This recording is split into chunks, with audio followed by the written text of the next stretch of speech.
তো হসপিটাল থেকে বাবা কাল এসছে, আপনারা জানেন। তো এত জামা কাপড় ছিল হসপিটালের, সব আমি সার্ফ দিয়ে ভিজিয়ে দিয়েছি এখানে। আর এখানে সব ব্যাগগুলো এই সার্ফের জলটাতে মিলিয়ে সব দিয়ে দেবো। হসপিটালের জামা কাপড় ভিতরে রাখা যায় না।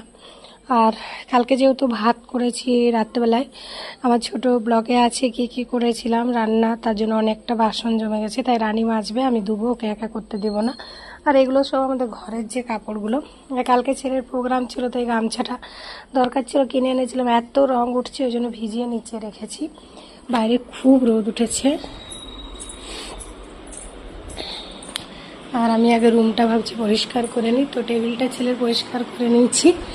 আর এরা সব যাওয়ার পর আমি চা খাই। যারা আমার কন্টিনিউ ব্লগ দেখেন জানেন। তো চাটা কমপ্লিট হয়েছে, এবার আমি বিছানাটা ভালো করে ঝেড়ে নেব, তারপর দেখি রান্না বান্নার ব্যবস্থা কী করা যায়। কিছুটা রান্না মানে বাড়িতে এসেছিলো বিক্রি করতে মাছ, তো খুব ভালো ছিল মাছটা, ওই জন্য মাছটা নিয়ে রেখেছি।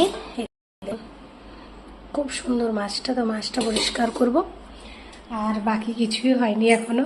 এই যে খালি রুটি বানানো আছে, এই যে রুটি করেছি। আর এই আলুর তরকারি সকালে বানিয়েছিলাম ডিম দিয়ে, তো হাজব্যান্ড নিয়ে গেছে, আর শ্বশুরের জন্য রেখে দিয়েছি। দুধটা আর একবার ফুটিয়ে রেখেছি। এই কাজ হয়েছে। এবারে ভাবছি ডাল ভাতটা চাপাই।